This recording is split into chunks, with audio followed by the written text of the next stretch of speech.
Hello, hello, hello, and hello, everybody. Welcome back to the Harder Shaft podcast. And we are now in season 3. Wow, season 3. Time has flown and COVID is gone. In today's show, we've got the gorgeous Kiwi all the way from over there. And he's going to be talking to us about what it means to be a spiritual man or person. I mean, something that I'm really fascinated with because I always think, I think I'm spiritual, but am I? You don't really know. Or sometimes I see people that say they're spiritual, but they're really acting inappropriately or acting different to what I think spiritual is. So let's welcome to the podcast, Grant. Joey, thank you very much for the warm welcome. Thank you. How are you, Mr. Grizzly Bear? I am grizzly bearded. Oh, I just realised maybe this is your winter look. Oh, it could be my winter look, and let me tell you that the weather over here in Auckland, New Zealand has been shite for the past 6 months. It has not been great, so hopefully it will be a slightly warmer winter. Let us see. Are you a summer or a winter person? Summer all the way, baby. Yeah. Get me into the water. Get me into the warmth. Like, I don't mind autumn. I don't like it too hot. But you know what I've been doing lately, which has been really mind-blowing in winter, is I've been having cold showers. And oh, yeah, that's great. I know, but is it great in winter? I'm not sure. You have to make sure that you balance your energies and keep warm as well. Oh, but I love it. Yeah. I now want to get into that shower and get that cold water on. I don't know why, but I don't find it invasive. I find it quite good, invigorating. Yeah. Invigorating. I'm such a hot person, maybe. I don't know. Well, sometimes, yeah. Sometimes too, when we've got lots on, we're working a lot, we can get very hot. We can get very hot in the head as well too, because there's a lot going on. Yeah. So it's great to sort of be in the shower and let everything cool down. Spirituality. Spirituality. So I know you and I have talked about spirituality and Tantra for a long time, but I wanted to talk about some of the, I did some research and I've got some pillars, and I thought I just wanted to talk about the pillars, and maybe we can expand on, what those pillars mean. So, I mean, let's first start off by, I guess, asking you for what you think spirituality is, and then we'll sort of go into the pillars. Sure. Okay. Great question. Wow. For me, I would say spirituality is a way of life. So it's not something that I can compartmentalize out of my life and say this part is spiritual and this is not. This is something that is the experience of spirituality, and this is not. For me, I would say at the beginning of my spiritual journey, I thought I could do that. I thought I could compartmentalize everything, okay? Like when I sit for meditation, that's spiritual. But when I have a meal, that's not. That's very, worldly. When I pray, that's spiritual. But when I have a conversation with someone, it's not. So I would have all these compartments of what was spiritual and what was not. I remember when I was living in the ashram and a very wise being said to me, true spirituality is about being a real human being. Yeah. About being a real human being. Can I add something to that? Is it? Sure. I heard someone else say that it's being a human being, but it's also not focusing on being spiritual. That's a beautiful way of putting it. Yeah. How some people make an emphasis to say I'm spiritual. Which he was saying to me that if someone does that, it means that they're actually not aligned with being spiritual because they're so focused on being spiritual. Does that make sense? Yeah, I would tend to say that when someone is really, really saying how spiritual they are and how important being spiritual is, and putting up the appearance of being spiritual. Yeah. Usually, I'd say they're just beginning their journey, or they've got hooked on the appearance of what spirituality is. Or do you think I like to call it spiritual dress-ups? Well, I was going to say, do you think that it's also trendy to be not trendy, but it's sort of an in thing to be spiritual? And so some people have done, I'm guessing that they've done what you've talked about earlier with breaking it up. Yeah, for sure. So when you decided to start being spiritual, and you said that, oh, hello, mister, and you said that you you thought you could break it all down, right? Did you Did you think that is that spiritual as well, or do you think that there's an end date or an end where you can say, "I'm here now"? It doesn't end, does it? It's always happening. Is that right? I would say it's kind of like stages, right? So for me, when I first started the spiritual journey, I thought I had to look the part. I thought I had to do everything that was spiritual in order to be spiritual. But over time, what happens is you start to integrate it. I Mm. start to take it into myself. I start to embody it more, right? I would say that with spirituality, it's a never-ending journey. If you ever get to the point where you say, I have reached the end goal, I am now completely one with the universe, all of that, I'd say, You mistake, haven't even mistake, started, have mistake. you? Exactly. How are we going to limit the unlimited? Yeah. So I would say it's sort of like, we'll put it this way. Say when you're learning like a science or something, you've got to learn the textbook first, right? So these are say for example, in Ashtanga yoga, which a lot of people who practice yoga in the West don't even know about the 8 limbs of yoga. They just think it's about Lululemon and Fiji water. Yes. Okay, Yes. fine. Okay, but that's really not Yeah, what it's yoga's sort of like about. that scene from Fab with Adina going "Nangang ding dong." It's like it's a day trip to the retreat, and she's sitting there giving That's her. right. Yeah, Yeah, yeah. I Get your mean, yeah. spiritual on for like a couple of hours, and then done now. Let's go and get a vodka. All Yeah. of that sort of stuff. Yeah. So let's start with some of them. So the first one that's on the list is innocence. So when Okay. you're thinking of being a spiritual man, Yeah. how does innocence, or what does innocence mean in that realm? Is it Oh, innocent what meaning a that you're? beautiful question. Does it mean that you're innocent to the world, or does it mean that you're just innocent to the journey? Oh my God, you always ask questions that make my mind work. I love it. I love your Uh, mind, though. oh, thank you. Yeah. Innocence to me is like a sense of wonder. Mm, It's like, wow, what am I going to discover today? What's going to yes. happen? Oh my god, I love What's going that. to happen in my external and internal world, if I can even make that division? Because aren't I creating this whole thing as I go along? If Yes. Grant wasn't around, would the Grant show even exist? If Joey wasn't around, would the Joey show even exist? Yeah. So for me, innocence is about opening to possibility and Yeah. being in the moment and going, okay, where to from here? What's going Yeah. on now? Mm. And when, I like what you yeah, said at the beginning, where it's that wonder. Like I remember mm, very clearly, like when I was about 4 years old, my mm. grandmother said to me, and I'll never forget because she just grabbed my hand and she said, "Never ever lose your innocence." And what I Oh, what I took that to mean is that how when we get older we forget or we lose touch with things. mm, Like we don't get excited about things because we want to be grown up. I find that I like the fact that I still use that sort of innocence when something happens that's new. Like we were yeah, talking about the Kylie Minogue song before. Like it's that yeah. thing. It's like you don't sort of have this you don't I don't dismiss things. I find everything that I come in contact with as an innocent perspective. And And what I like wise that. advice from you. Yeah, absolutely. What wise advice from your grandmother. And that to me is the voice of wisdom. Mm, No, don't close off. Don't like close off and make everything into some sort of mental prison or some sort of concept. Like, let's be aware of the amazingness of it all. yes. Wow, my God. Wake up in the morning, eyes open, awake I am. Mm. Awake, what's going to happen today? It What's sort of going to it happen does tie today? in, Yeah. doesn't it? It does tie into the Mm. fact that when you have innocence, you can be alone.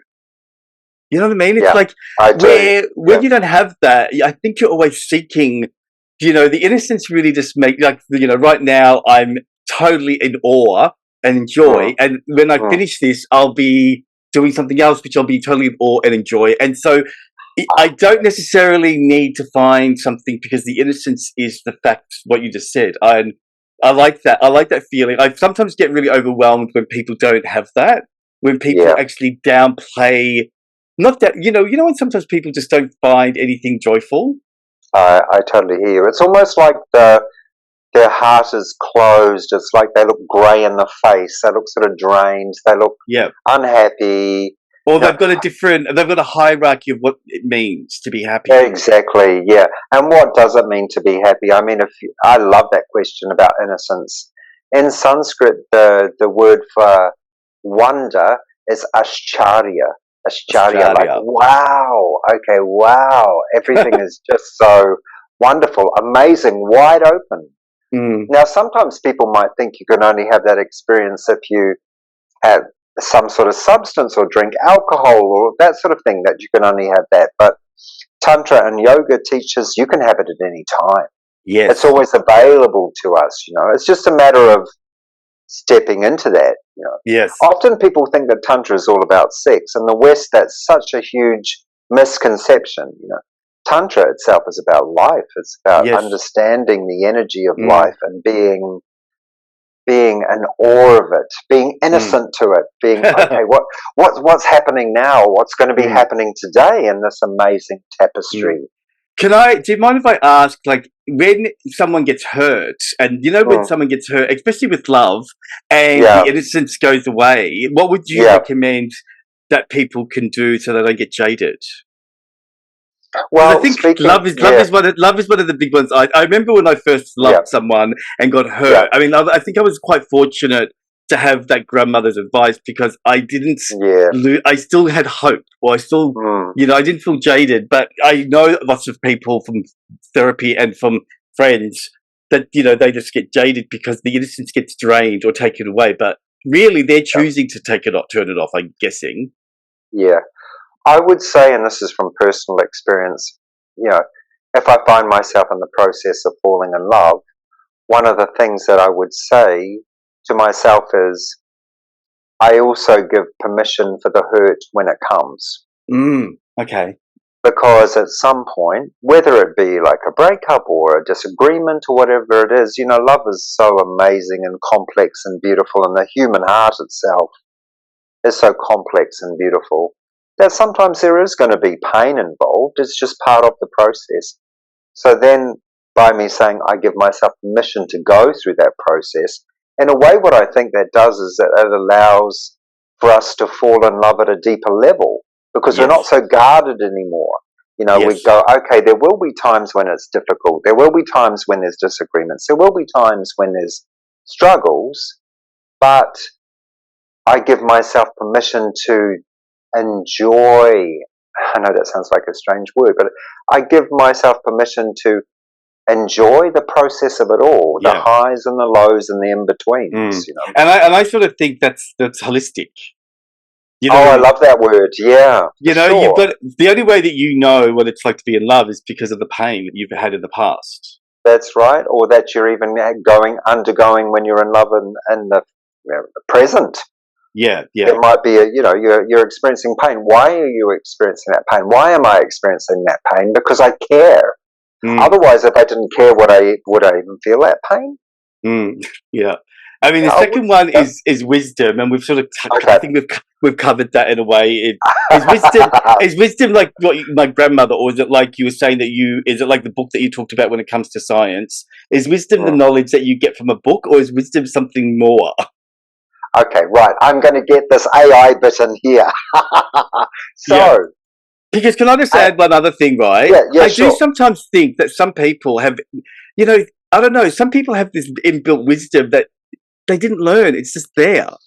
Yeah, Do you know what I mean? yeah. So like they're like an Yes, I old do. soul, right? So Yeah, I always think, where did that come from? Where did this yes, wisdom yeah, come from? So there must mm, be some sort of answer about what wisdom is. yeah, yeah. I would actually go further and say everybody has it. Everybody at their deepest level has that wisdom. Okay. But then it's covered over. We forget it. We might have too many thoughts. We might have fears. We might have insecurities. We might have a to-do list. We might have an agenda. And as a result, what happens is that natural wisdom of being, of simply being as we are, that's covered over by all those other things. Yeah. Yes. Knowledge is like AI. Okay, write me a 500-word essay on this topic. Then AI goes and gets all the information from the web, puts it into a really nice sort of framework. Da da da da da da da da da da da. That's knowledge, right? That's what they'd call in Kashmir Shaivism dualistic jnana, dualistic knowledge, right? Mm. There's a sutra, Jnana Dishtana Matrika, which means the birth of dualistic knowledge comes about through language. Okay. Language creates dualistic knowledge. It's useful for sure, but it's not wisdom. Wisdom is like the awareness of who we are in our essence, you know. Do you think And I that guess some people yeah, die without getting it? yes, yeah. Yeah. But Okay. I'm the sort of person I ascribe to. This can't be the only life. We've got so much to Right. learn. There's must Well, be more. that's So we that's just sort of come like, back and keep, yeah, you know, that's come the thing back and with keep learning. with people having all that knowledge without knowing where it comes from. Yeah, that's You right. know, like, you know, it's not, that's not random, isn't it? You know, like you meet, Well, like when you meet, like I've met a lot of teenagers lately who have obviously they've been around because they know everything. You know what I right. mean? They're Okay. just Yes. Yes. really deep souls, and you think, I said, where the fuck where did you learn this information from? And they just sort of feel like it was just organically part of them. Yeah. Yeah. Well, I would say like the collective consciousness, we're growing collectively as well as individually. And I mean, if we look at things like our different views now on sexuality and spirituality and power and all of that, we have changed so much in the past, 100 years. And collectively, I'd say that's what's happening. We're growing. Our consciousness is growing collectively as well as individually. But I would say, Did you realize that you're actually saying words that are on my list? this is why I love this podcast. And I'm thinking, We he's get read into my the juicy list. stuff. We get into the juicy stuff. Let's move on. Let's move on because I know that you and I could talk for hours. So, when it comes to spiritual, like becoming spiritual, what does it mean to tap into your own pure desire? Like, Pure how does desire come into it without crossing over into, you know, doing things that aren't appropriate? Like, you know, we were talking how beautiful. about the innocence, right? Where you've got someone that can break up and say, "Oh, look, I'm meditating, I'm spiritual," but then they go to work and they're just terrible people. Yes, yeah. Right? Is desire about self, or is desire about external, or is it both? Because it's pure It desire. depends. It depends on the desire. I would say, like, in some of the yogic scriptures, they talk about worldly desire, desire for things or power or possessions, or they would call it like an unending mountain. Desire is like an unending mountain. The higher you go, the more desires there are. The higher you have to go, the more desires there are. It's like a never-ending thing. Yes. The desire to know who we are at the deepest level, that to me would be pure desire. Right. And my understanding is if I start to navigate my life along those lines, along the lines of that pure desire, then naturally wisdom is going to arise. And as a result, I'm going to ask questions like, is this beneficial? Does this help me and does this help others? The way I'm working right now, the way I'm communicating right now, the way I'm conducting my life right now, is that uplifting for myself and others? So there's a certain wisdom that comes through that then starts to guide our life. Right. And of course, I mean, one thing that I would say, and people might go, "Oh my God, that's corny." The true essence of spirituality really is love. Yes. That's what it is. Yeah. It's love. But it's not just love like directed outward. No. It's much more important to direct it inward, because then when we direct it inward and we start to touch that place within ourselves, then we can give it more to our world, to everybody in our world. Yeah. Why? Because we're in touch with it in ourselves. Well, I sort of look at that as saying that we are the only. I really do believe that I'm the only thing that's real. See, so well, you're an avatar in my matrix, right? And so I can't control you. I can only control myself. So that love that we're talking about has to start with me. Oh, I totally. You know what I mean? I can't manufacture and give it to you without having it for myself first. Exactly. So, but I was going to say, with pure desire, what do you feel is the biggest obstacle that men face to not obtain that? Is it? Do you think it's men, women, children, all of that? I would say the biggest obstacle is believing that the external world is the only thing that matters without having some sort of connection within oneself. Yes. I mean, like, I'm not saying this to sound terrible, but like, as a therapist, I'm sure you're the same. It does Mm. surprise me so many times the amount of people, especially men, that say to me, I don't know what you mean when you tell them to go inside. And Yeah. so I try and get my head around what that means. And it's hard to try and imagine a world without tapping into yourself. From your perspective, but a lot Yes, of yes, people just aren't there yet. yes. I Yeah. know. A lot of people just aren't there yet. So this is the work of yoga and tantra, right? Turning within, learning to understand more Mm, deeply ourselves inwardly. Not yes. just in the context of, as the West likes to think, not just in the context of sexual union, but in the context of everything. Mm, How am I talking right now? How am I moving right now? I saw an amazing thing and I loved it. And it says, huh, act like you love yourself. Think like you love yourself. Speak like you love yourself. So that I live by that, or try to live by that, because of course we're all learning, so sometimes I might be harsh to myself and then I'll catch myself.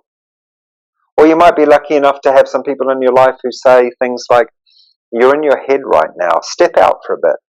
yeah. Step out of the head for a bit. Connect with the heart. Mm, I remember one time I was looking after a child in an ashram. It was beautiful. And he spun out completely. 4 years old. He was in his emotions and he was completely caught, crying, carrying on. His father knelt down, took his hand. The father put his hand on the son's chest, right in the middle.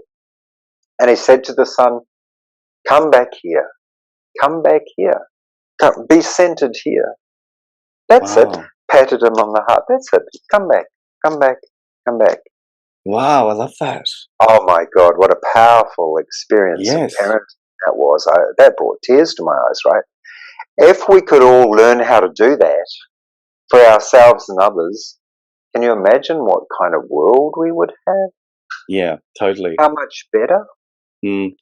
So I guess that leads to the next one. Again, we are covering a lot of stuff because you are such a wise man. And the next one is, and it's weird because it makes sense when you say it, but it doesn't really make sense when you try to understand it. So what But that's is, the work. That's the yeah, work. what is self mastery? Self mastery. Yeah. Wow. Like self Well, mastery, like what does that really mean?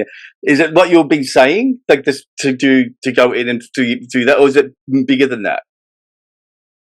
gosh, Joey, I would wonder if you could ever get to the end of self mastery because, my understanding is that it's without limits. So, Mm, but what I would say is it's a deep, deep, deep understanding of ourselves mm, and our connection with everything mm. in the universe, our connection with that. And not only that, not keeping it in conceptual sort of a conceptual place, but learning how to live it.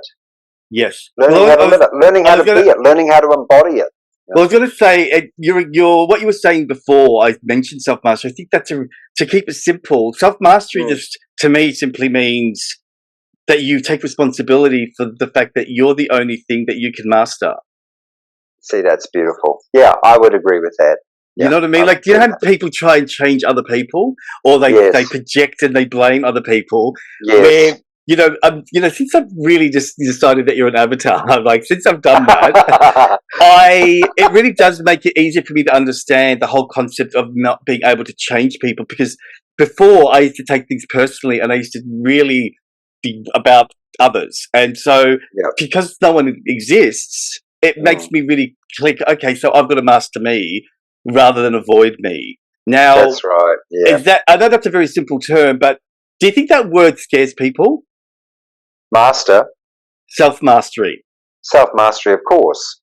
Yeah. Well, I don't even know that it would scare people. Most people wouldn't know what that is. Yes. Most people had not even thought They about what might that think is. it's a karate movie or something. Yeah. What's self mastery? Oh, grasshopper. What is self mastery? Yeah, you Graças know a what I Deus, mean. Oh, what is it? So I remember when I didn't have a clue what it was. I mean, I wanted to know what it was, but I didn't even know what I was looking for. I think that's where it's at. A lot of people don't understand what self-mastery is Mm, because they haven't even entertained the question, or they're looking, but they haven't found it yet. mm, They haven't found a way mm, to work with it. And my understanding is there's many frameworks that you can use mm. to and engage with is probably a better way of putting it, to start to approach self-mastery. And of course, the way that I love is yoga and tantra, Yeah. meditation, being aware. Would Um, religion be part? Could you be self mastery through a religious practice? mm, No. I would say go the mystical way, because the mystical way is about direct experience. Religion is usually the rule book. Right. Joey, you do this, and if you do this well, then that's good. You go to heaven, but if you're bad, you're going to hell. And do this and don't do that, and don't do this and do that's religion. Right? Let's Right. control Okay. people. Let's give them a Yes. lot of rules, and we'll control them. Mysticism, on the other hand, is the experience of that inner wisdom we were talking about before, Yeah. Fluidity. and going deeper and deeper and deeper into that. You can have a mystical experience in the middle of Woolworths. Yeah. Totally. Well, And the it fresh depends on what it produce depends truck. on what it depends on what aisle I'm in. It has to be chocolate aisle. We're running out of time, so I just wanted Oh. to. I know it's our fault for chatting before. Um, you mentioned this before, but maybe you can just expand collectivity and diplomacy. Diplomacy.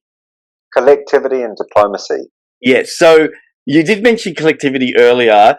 Yeah, collective consciousness. Is that sort of defining the fact that we need to care about others and not Oh, just be self-absorbed?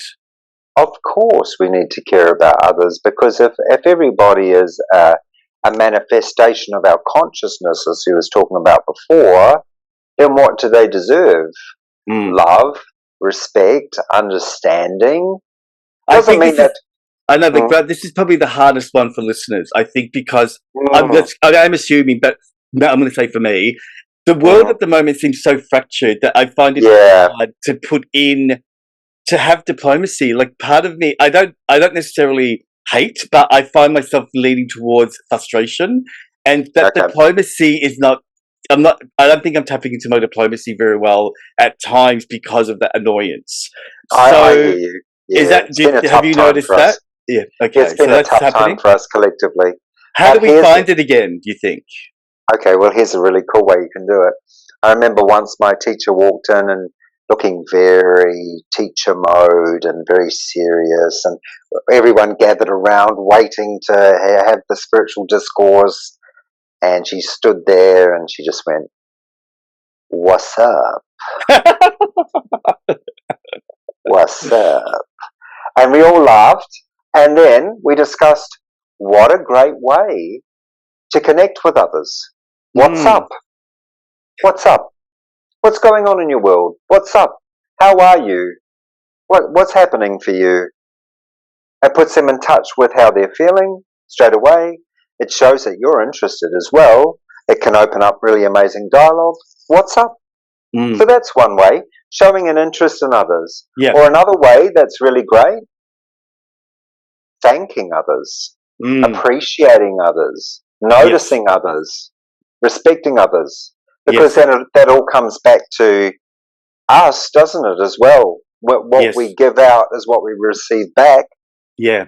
I bought this box of cards for my clinic, and Mm, before a client leaves, they've got to pick a card, and that's what the cards do. They tell you what to do about other people. So it'll yeah, say, beautiful. go and hug someone, tell someone you love Ah, them. So, mm. is it because of where we're at, and do you think we are going to return to a more stable collectivity? Because at the moment, I don't feel like The, I feel like it's a little bit fractured. Do you think that we will return? I'm not sure. In the Hindu scriptures, this is Kali Yuga, right? So this is what the translation is like the Iron Age, or even like the unlucky throw of the dice. Right? This is a time when everything descends into disorder, you know, Mm, and it's part of the process. Right? But the good news is that It's teaching us how to be more conscious. It's teaching us how to be more aware. It's teaching us how to be more skillful. Mm, So learning how to skillfully move with whatever is happening. Now that's true spirituality. Learning how to yes. move with the flow of it all, not Yes. impede the flow of it all, I not l- grasp the flow of it all. yes. I love that. That's one of my things in therapy is that my job is to Mm. teach people how to not change when things flow around them. Yeah, or to It's go with that flow. Like, yeah. But yeah, rather than having a breakdown or having like going into a darker place because something changes, is yeah, understand that you're like one of those reeds. You just you can move. Um, exactly. Yes, and there's so- flexibility there, isn't there? yeah. So forgiveness. Yeah, I think again one of the hard ones because people want everything to be about them. yeah. Why is forgiveness such an important pillar for spirituality? Well, first of all, I'd ask you the question: who is it most important to forgive first? Yourself? Yeah. I'd say that. Hmm. For all the hurt that I've inflicted upon myself and upon others, both unconsciously and consciously, I ask for forgiveness. Mm. Because have you noticed at the moment, again, just talking about the collectivity, how there's a lot of cancel culture and there's a lot of people Oh, for sure. like with a lot of with trans community, with blacks, Yeah, there's a lot of people that are so forgive. Sometimes I do believe when I talk about the creativity coming back, I think that forgiveness to me is probably one of the things that may not return. Some people I looked at a timeline, right, of say I went all the way back to the witches in Salem, right, yeah, and then I went to the trans community in Florida, and when you look at yeah, the timeline and the benchmark, they're yeah, identical. yeah, yeah. So, And of so course, some when the people, witches were yeah, originally burnt, there yeah, were a lot of us in there too. a lot of us, A lot of men who love men. yes. A lot were destroyed. Oh, we don't understand them. Oh, this is scary. They can work with both the masculine and feminine polarities. This is a bit of a worry. What do we do here? It's scary. I know what we'll do. We'll call them the fags. We'll call them faggots because those are the small sticks that they use to make the pyres to burn the witches. Oh We'll call wow. them that because they're even lower than the witches. Why don't we do that? Hmm. Yeah. So coming back Hasn't to what you it were hasn't saying. changed, has it? It's the No, same still. no, but it has changed in certain ways. Sure, but I mean, But but what I guess I'm saying is that there is a little undercurrent of this forgiveness for blueprint that sure. people struggle with. Mm, Where it's interesting because I tried to understand: is it a DNA thing or is it just a entitlement thing where people sometimes hereditary or socially or culturally bring across these hates that makes yeah, them not forgive, right? And when you're saying you've yeah, got to start with forgiving yourself, yeah. I don't think some people even know what that means. No, no. But then again, is it even our business? Is Well, it it's only our even, business you if know it what I mean? impacts there was a little period where I got a little bit nervous, thinking, "Oh my god, are they coming for us again?" Right? This whole, Yes, for sure. Yeah, and I same. thought, "What does that mean? Oh my god, do I need to think about that?" Yeah, no, I hear you. Same here. But I would say that, like, the most important thing, and every single point that you've raised throughout this podcast, it's always about our own work first. Mm, So, wherever else someone else is at, I don't have any control over that. yes, They're on their journey, they're doing what they're doing, but I can always work on myself. I can always work on myself. That's the most important thing to do. And I would say that, well, this is something I said to someone the other day. I know that when I die, I will be judged, but it will be my consciousness judging myself. I'll have a yes, review. I know it. I totally know it. Meditation has shown me that. So I will judge myself. But one thing I will know when I do that is I can look at it and honestly say to myself, I've never deliberately tried to hurt anybody, mm, ever, including myself. So in that way, that forgiveness is there, right? Even when I fucked up, okay, well, I fucked up and I forgive myself for that. mm, I learn how to do that. Then, of course, when I do that, I'm less harsh with the rest of the world because I'm being kinder to myself. I'm forgiving Mm. myself. I love this podcast. This is Me too. it's really good. Me So too. this is the last one because I know you've got to go. But and again, a lot of people might find it hard to even think about these words. So the last one is the acceptance of the existence of a divine power.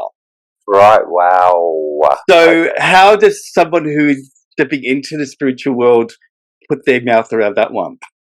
Okay. Sometimes it's easier not to put your mouth around it, but to go full circle. To go full circle into what we said at the beginning and go to innocence. Yes. Look up at that starry sky. Look at that deep blue sea that's limitless. Mm. Do you think that some people might get confused with your statement about religion and then this divine power? Or do you think Most that likely. you know how like Most likely. sometimes religion sometimes tries to capture the essence of a divine power, but I think But it can't. you can't. Your definition was actually spot on.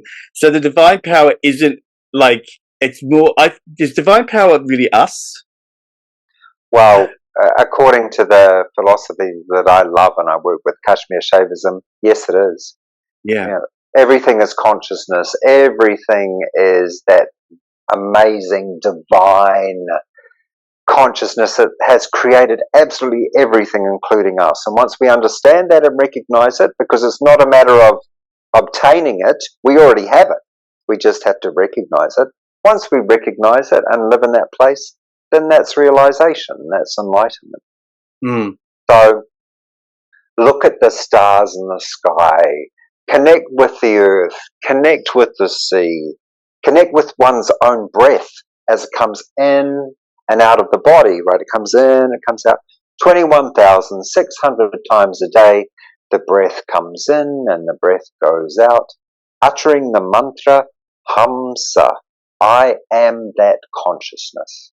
Mm. And that comes from Kashmir Shaivism. Probably that comes from the Vijnana Bhairava, which is a highly respected tantric text. And it's even earlier than that, the notion of Hamsa, the mantra, I am that. I am one with consciousness. I am everything that is. Yes. Yeah. What a pleasure And you are. Yeah, I was saying here, Joey. I mean, it was, you know, I love all chatting with you, but I think that was a really accident, that talk. Like you know what I mean? I came across this list and I thought, oh my God, I want to talk about this. And it's just simple stuff that people sometimes don't recognize, that there are the simple things that we could follow that just will ground us and make us. So thank you so much. You're a pleasure, a delight, and a beautiful wind to bear. Thank you, Joey. It's a delight as always. So see you next time, okay? Sounds fantastic. See you next time. Bye. Okay, everybody, you've been listening to the Harder Shaft podcast. Again, don't forget to hit like and subscribe on our YouTube channel, and follow us on any podcast platform. We're everywhere now. We're so everywhere. Anyway, have a great month and don't stop playing with your shaft. Bye.